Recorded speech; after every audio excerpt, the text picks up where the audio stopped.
This is Amplify You, the podcast about you discovering your message and broadcasting it to the world.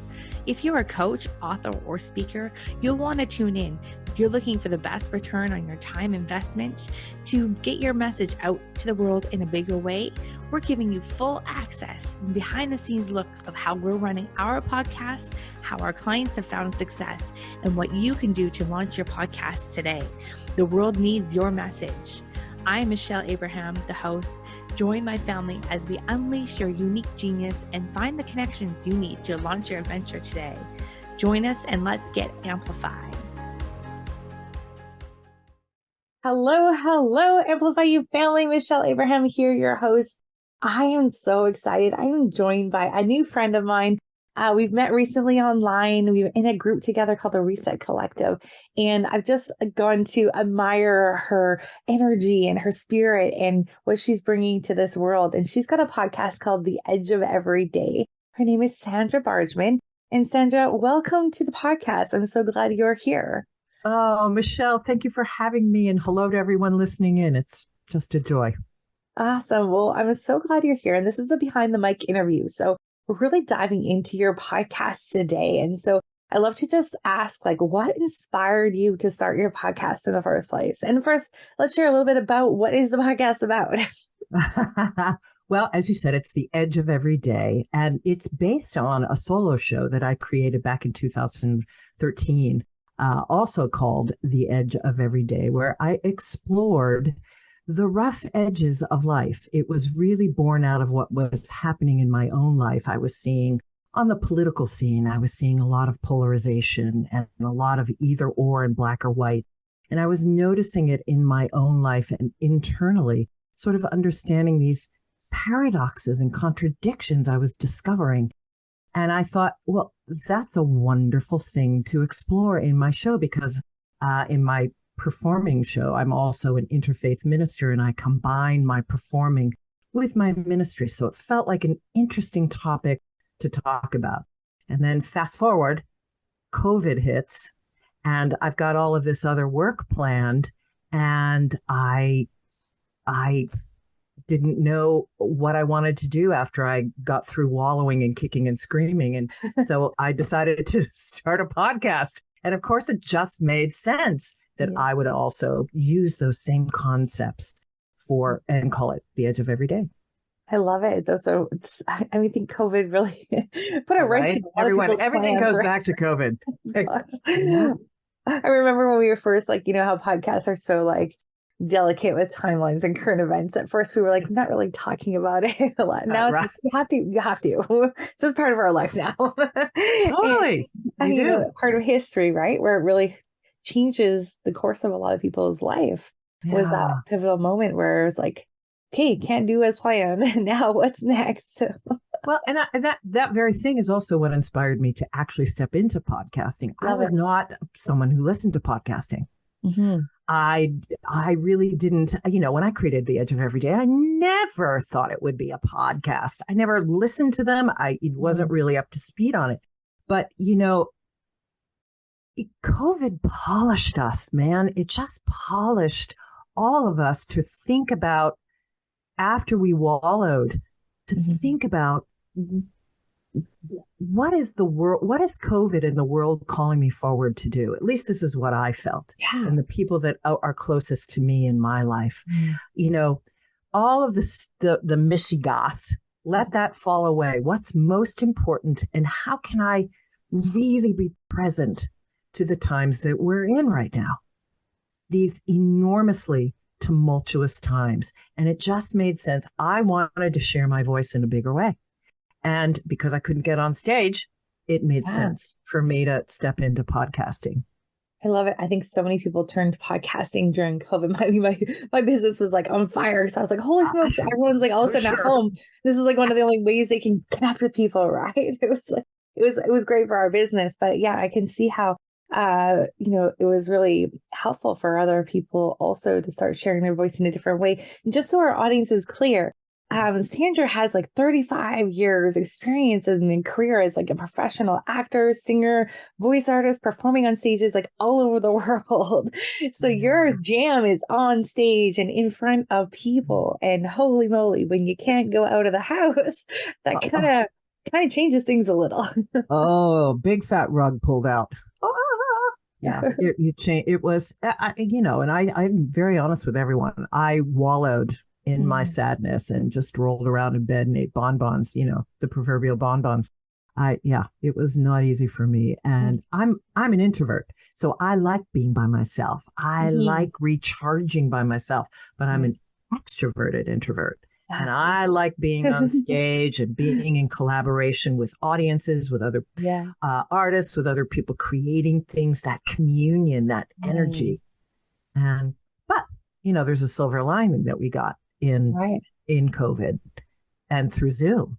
I mean, first I did, as I said, I'm an interfaith minister, and I did weddings on Zoom.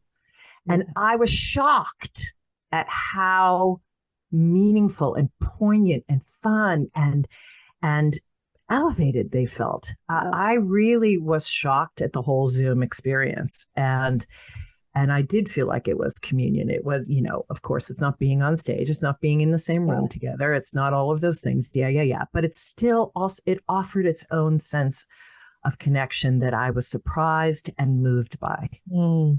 I love that. And, one of the things that I found recently, though, now fast forward 2 years of being on Zoom, like constantly, how do you, and I'm hoping that you have some great tips for us on like, how do we make Zoom more engaging with our, like when we're talking on Zoom to people or giving presentations or like on virtual stages? Because I know a lot of our podcasters, once they get a taste of the podcasting, they love it and using their voice.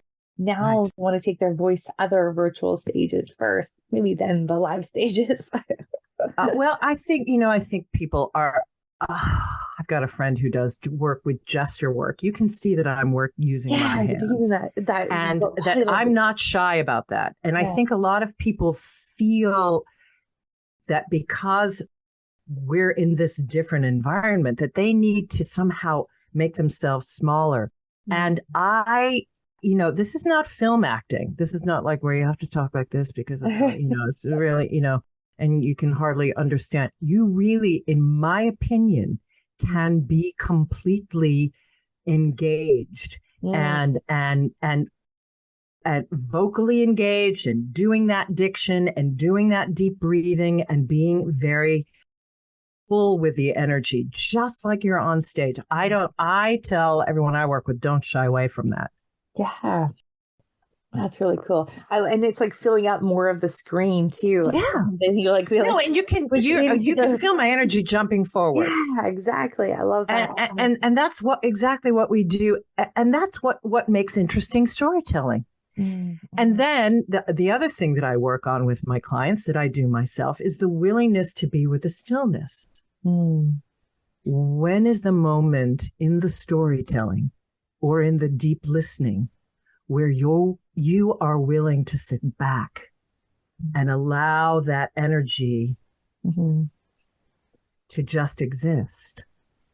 People who are just listening in can sense that. And people who are watching can sense the power of that stillness. So it's really the engaging voice for that too. Like listen to your voice and the enunciations and the slowing and the speeding up of it. Like for our listeners, you can't see Sandra right now. You're listening. You can hear and feel her, expanding and contracting like with your voice, and like that energy is powerful. Absolutely. And that's all stuff that people can work on. That's literally things that actor techniques and actor, just play tools that I can impart that people can just play around with. And that's the whole understanding of how I work as a presentation coach is the playfulness aspect that an actor embraces easily. Playfulness is really powerful. It's powerful across the board, not just as an actor. It's powerful everywhere in every nook and cranny. if people can move from seriousness and poignancy into playfulness, that juxtaposition is so disarming and so powerful and so real.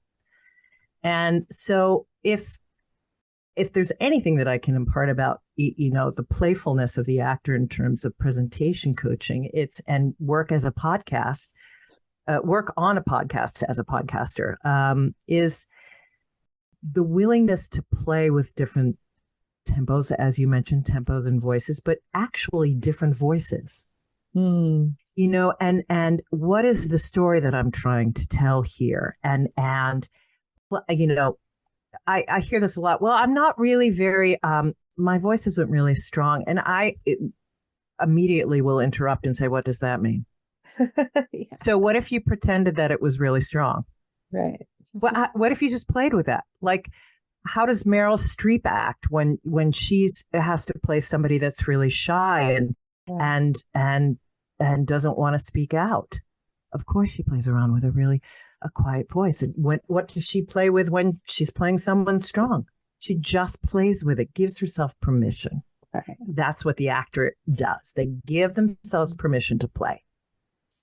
Love it so much. There's so much of this we can blend into our own podcasting. I was listening to a podcast the other day, and I won't say whose it was or what it was, but it was like literally like they were yelling in the podcast, and it was the same voice, the same tone, the whole time, with like a very echoey background, and it was very hard on the ears. Where, I think that change in tempo, change in voices, that energy change keeps people captivated longer. I was like, totally. Turns off. It feels like I'm being yelled at. Right. Here's your note to take it down a notch. But I think that also... There's excitement and then there's yelling. Oh, totally. Totally. Yeah. That's just, you just need to get a class on. Yeah. But I think it also can come back to, what is my intention? Everything I do in life, the walking Venn diagram that I am, everything comes back to knowing myself and what is my intention in each of these instances. What is it? What story am I trying to tell? And what is my intention in doing so? And I don't think, I don't start a podcast. I don't start an interview. No matter what side I'm on, I don't get on stage. I don't create a ritual. I don't create a wedding ceremony. Every single thing I do, I ask myself, what is my intention? What am I hoping will emerge here? Love it. Do you mentioned rituals for a moment there, and I know that's a big part of your life and what you do in your work and in your life. Can you share with us how you've incorporated rituals into your podcasting? Ooh, I love that question. Easy question. Well, it's so great. It's, so much of what I do is off script. My podcasts are videoed. So, and so much of what I do is off, I'll light my candles and I'll do my breathing work and I'll do, I will send out gratitude into the universe and, and I often weave it mentally into the questions that I ask. But recently I was on vacation and at Cape Cod, it was fabulous. And I wanted some clarity about, I'd been doing the podcast for a year and I wanted some clarity around, how do I sharpen the lens? How not only for my audience, but for myself, for my own heart, to stay engaged in this work and in the sharing of my voice and the exploration of the times that we're in. And it became clear that I wanted to be a little more vocal around my ritual building. I'm very spiritual, but my show is not a spiritual show per se. I don't shy away from those topics at all, but I'm not about being woo. As you can tell, I'm not very precious. I'm very real. And so I attract a spectrum of listeners. But that being said, I felt as though the way that I could kind of amplify the spiritual. Yeah.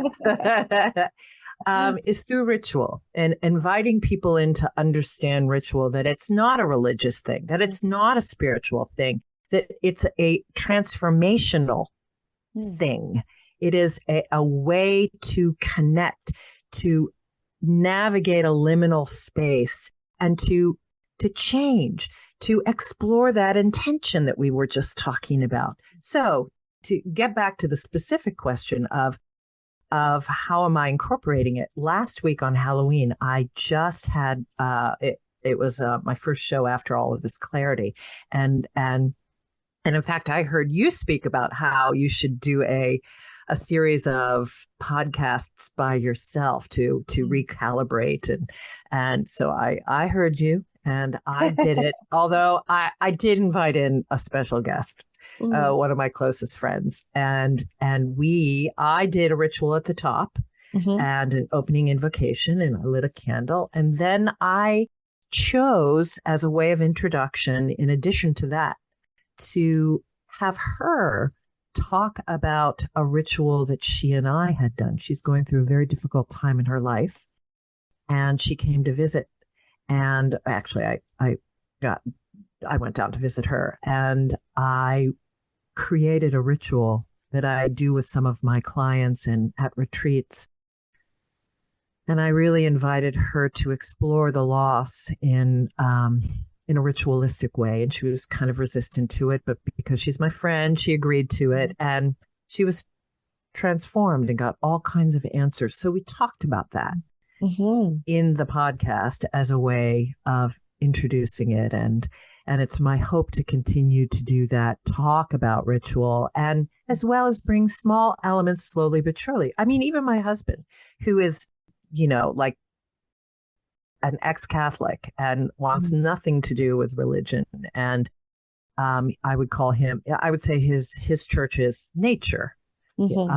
He has come to love ritual through witnessing my understanding of it and the invitation of ritual to explore our big questions and our big transitional moments.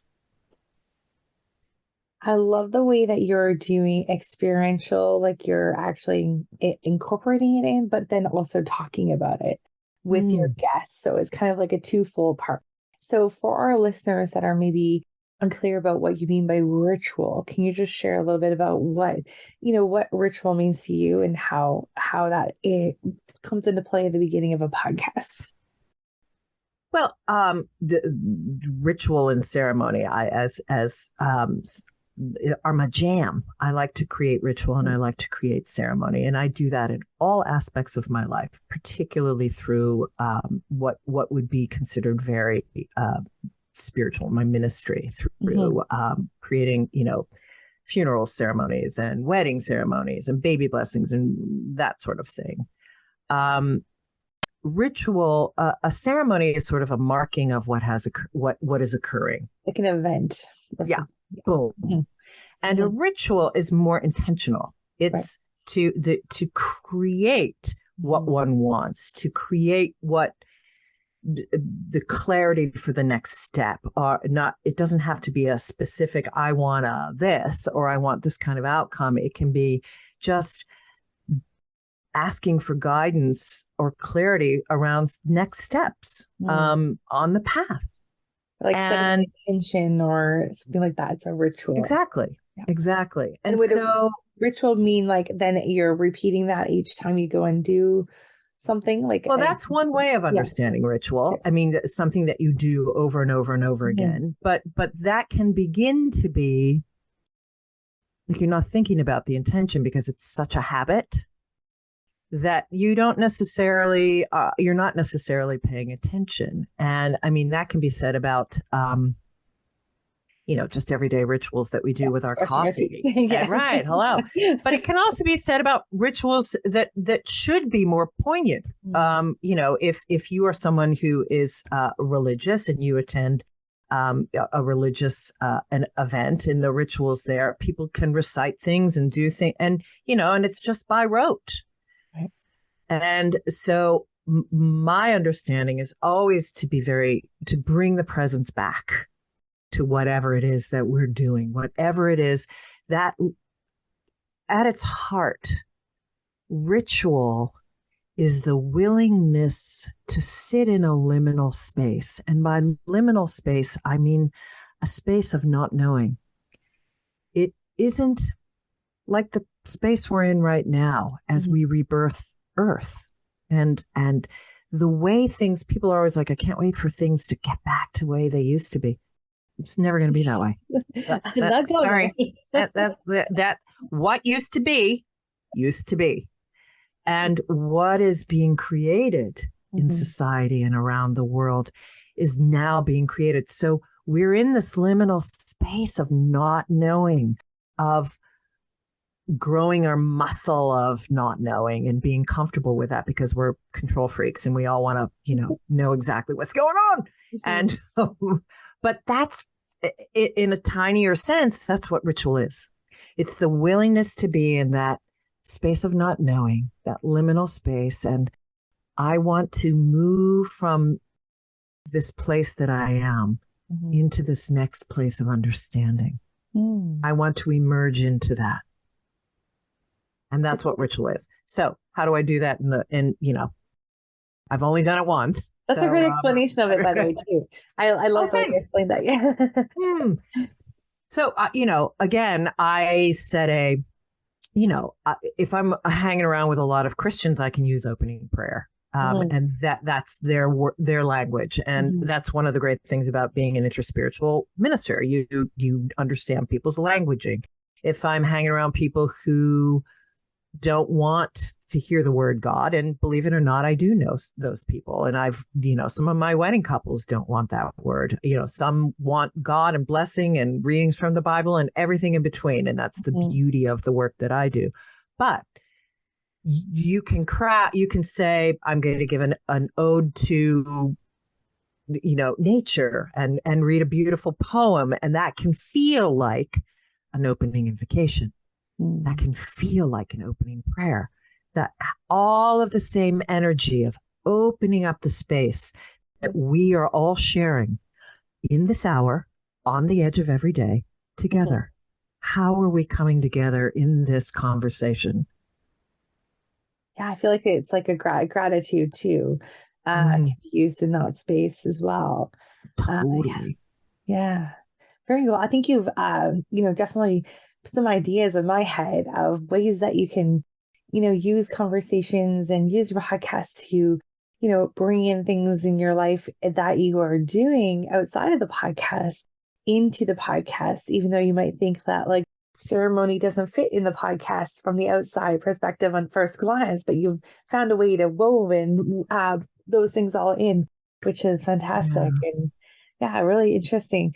I think we can all take from that into looking at our own podcast. How can we make it more of like a ceremony, or make it more of a, I would say like, it's not just like a transaction, and I think our goal as podcasters, that's a perfect word. Yes. Yeah. Like our goal as podcasters is really to actually transform our listeners rather than it be a transaction. So by incorporating some of those other things, like at the end of it, maybe some takeaways or some things that they can then take away into their world. Another one of our podcasters, she does an abundance activation at the end of her show, which is really cool. That's a ritual in itself, and she's added that into her show. So many great things that you can do to make it your own thing, your own. Yeah.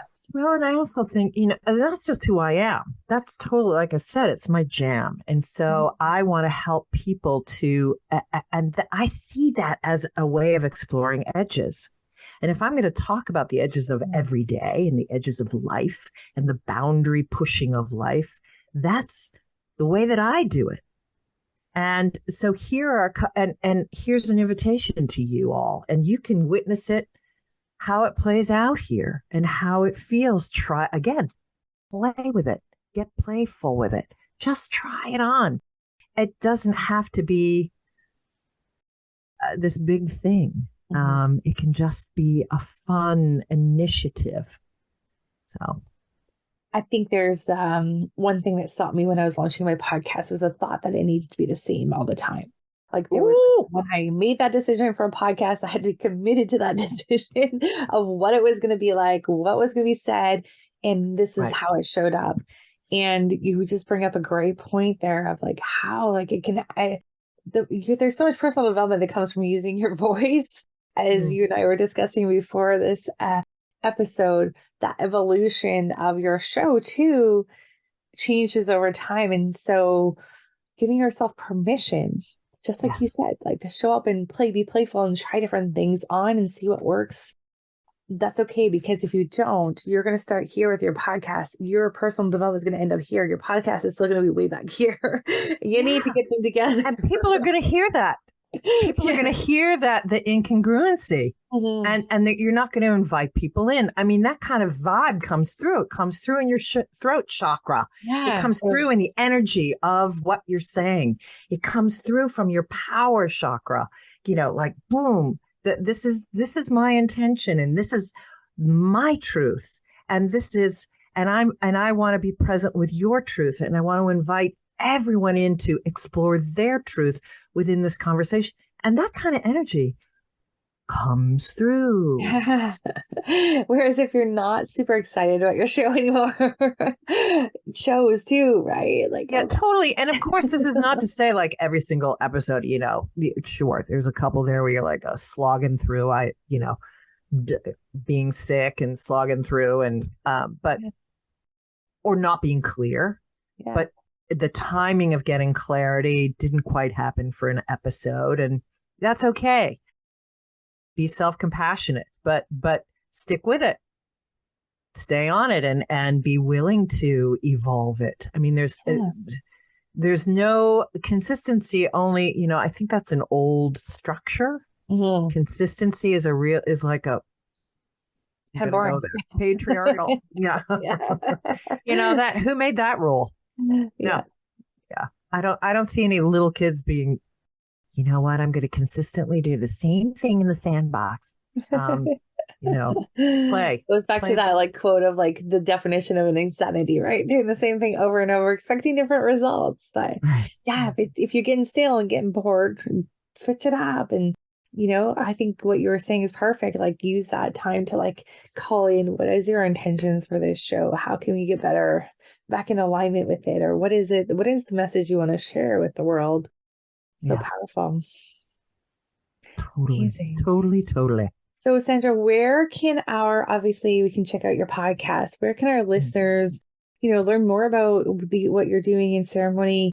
Maybe they have an event coming up, a wedding, baby blessing, something like that. Where can they find out more information about you? Well, the best place to find me is on my website, which is Sandra Bargman, no E, even though it sounds like there is one, .com. And I'm sure that'll be in the show notes. Yes. You can also, I've got a room, my garage, during another little COVID project. I converted my garage, which is separate from my home in the Catskills, which is where I'm tuning in from, into a salon space. Cool. A proverbial historical salon space that has hosted 2 pretty big events already. But my thought for it is in deep alignment with starting a podcast, having the courageous conversations and the edgy conversations that we need in today's tumultuous times at these crossroads in history, and inviting people into that space and combining conversation with music, with performance, with poetry, the combination of art, and all of these things that I'm weaving into my podcast that we're talking about. You too can weave into your podcast, all of those things going into that room, into that salon space. But that website is theplumth2.com, and you can see what's happening there. My YouTube channel, where I have all of my past episodes, but also other videos of, stuff from theater, that kind of stuff, from weddings, is Sandra Bargman, On the Edge of Every Day. Please go subscribe and like and comment and all those good things that help the algorithms. And I'm ubiquitous on social media. I'm on Facebook and Twitter and IG and all those and LinkedIn. Yeah, all the things. Awesome. Well, before I can let you go, I have one more question for you. If some of our audience hasn't launched their podcast yet, they're sitting there thinking about it, not using their voices, maybe a little bit shy or timid to get out there and use their voice. What's some advice you would give to them? Lean into your fear. Lean into your fear. That's the number one edge of every day. Just lean into it. Keep taking small steps forward. Don't misinterpret your fear as a reason not to do something. Step through it and understand that the other side of the edge of fear is excitement. Excitement is what brought you to doing this. So don't be confused by that fear. Use it to fuel yourself, because you know what? You are always at the edge of the miraculous. I love it. Awesome. Thank you so much, Sandra, for being here with us today. I've enjoyed our conversation so much, and I know our listeners have as well. Make sure you guys go check out Sandra. We'll link it in the show notes everywhere that you can find her. And until next time, go out there, be amazing, guys. Amplify your voice to the world. You know you have a message that needs to get out there. It's time to start doing it today. All right. See you again next week, guys.